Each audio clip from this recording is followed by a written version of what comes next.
भैया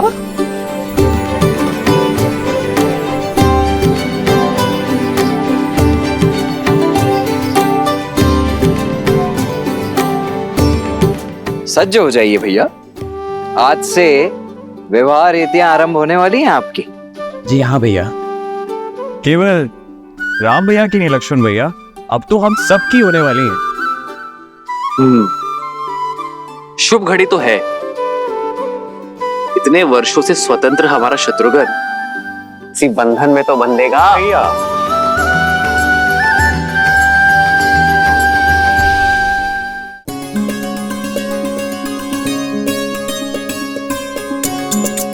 आप तो बड़ी प्रसन्न होंगी ना सीता दीदी, दशरथ नंदन राम जैसे पति मिल गए और देवरों ने तो माता भी मान लिया। और वो देवर हमारे पति भी होंगे। उनके साथ साथ हमें भी तो सीता दीदी के चरण स्पर्श करने होंगे ना। तो क्या हुआ, अच्छा ही है ना। जब हम अयोध्या जाएंगे तब हमें ऐसा नहीं लगेगा कि माता का घर छोड़कर आए हैं।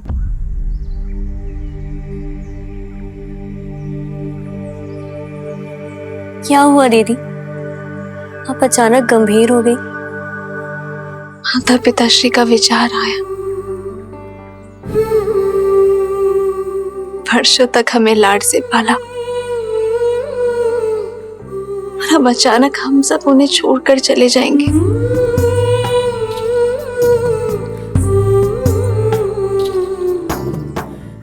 संसार चलाने के लिए संतान का विवाह आवश्यक है, ये वो भी जानते हैं, लेकिन अपने आत्मा के अंश को स्वयं से दूर करने में पीड़ा तो होती है ना। जाने क्या बीत रही होगी पिताश्री पर।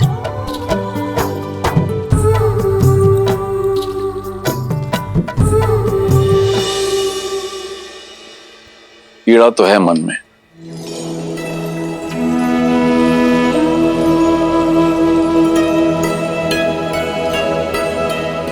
किंतु दशरथ नंदन जैसे पुत्रों को पाने का आनंद भी है। हाँ,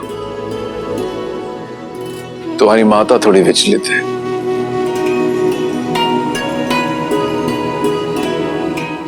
कहाँ एक पुत्री के विवाह की चिंता थी और कहाँ अकस्मात ही चारों पुत्रियां एक साथ विदा हो जाएंगी।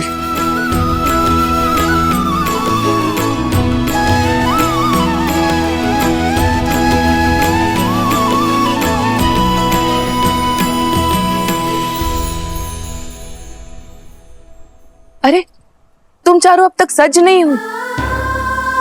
नदी से पावन माटी लाने जाना है और आप अब तक यही हैं। कितनी सारी तैयारियां करनी है, कितनी सारी रीतियां हैं। चलिए।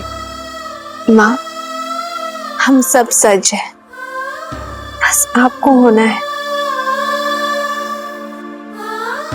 माँ, आप हमें बचपन में अपने साथ बिठाकर रंगोली सिखाती थी ना, आज फिर से करें।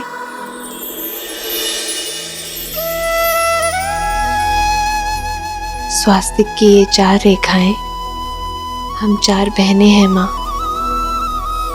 और ये भिन्न दिशाओं में जाती हुई रेखाएं हमारा होने वाला परिवार। रेखाएं चाहे कहीं भी चली जाए, लेकिन वो अपना केंद्र कभी नहीं छोड़ती। और हम चारों का केंद्र आप है माँ। हम चाहे कहीं भी चले जाएं, लेकिन आपकी दी गई शिक्षा, आपके दिए गए संस्कार हम कभी नहीं भूलेंगे।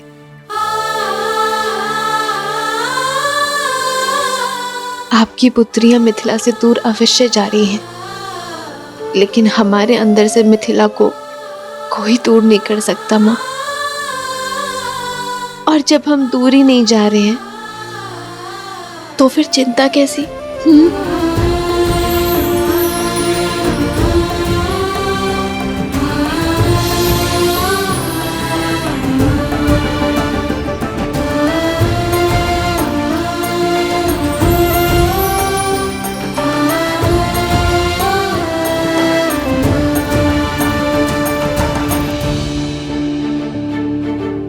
चलो नदी तट पर चलते हैं।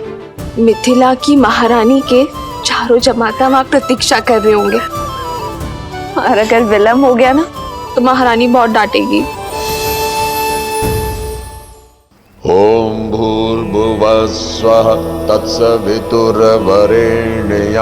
भर्गो देवस्य धीमहि धियो यो नः प्रचोदयात्।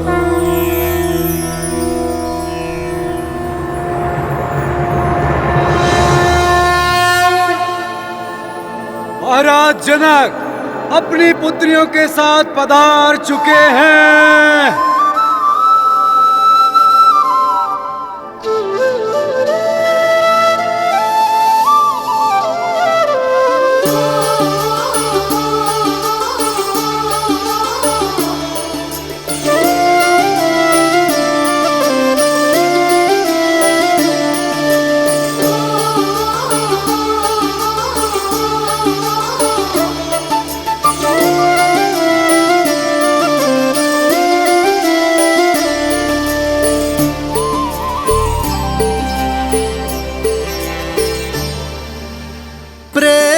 समर्पण करुणा ज्ञान से है भरा दो प्यारा नाम। जय सिया राम जय जय सिया राम, जय सिया राम जय जय सिया राम।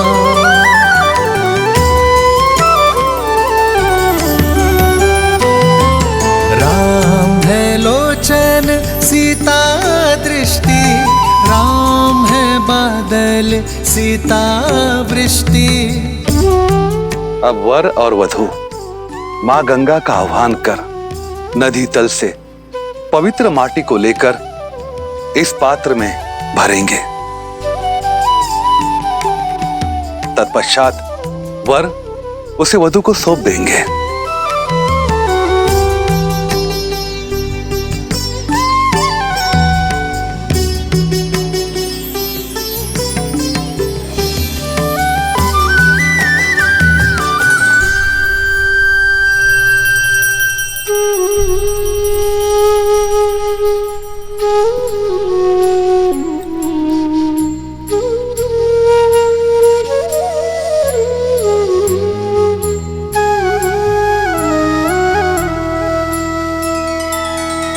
सिया राम ने माटी छुई, मन छुआ सम्मान ने। संबंध का निर्माण होता स्नेह आदर मान से।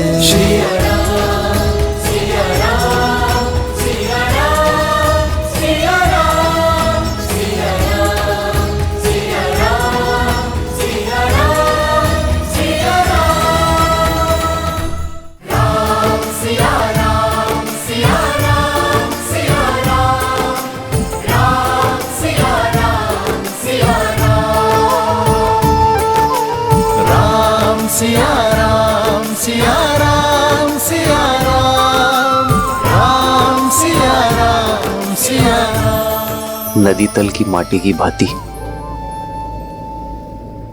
हमारा यह संबंध भी सदैव निश्चल रहेगा, मलिनता से परे, अपने हृदय की गहराई से।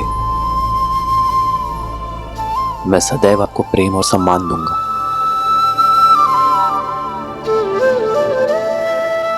ये माटी और अधिक पावन हो गई है क्योंकि इसे माँ अहिल्या और ताड़का की पीड़ा को हरने वाले श्री राम ने स्पर्श किया है। माटी के पावन होने का कारण कुछ और है कि केवल 8 वर्ष में शिव का धनुष उठाने वाली तेजस्विनी अपने जन्म से ही मिथिला की सारी पीड़ा हरने वाली भूमिजा ने इसे चुना है। राम सिया राम सिया राम सिया राम, राम सिया राम सिया राम सिया राम सिया राम सिया राम सिया राम, राम सिया राम सिया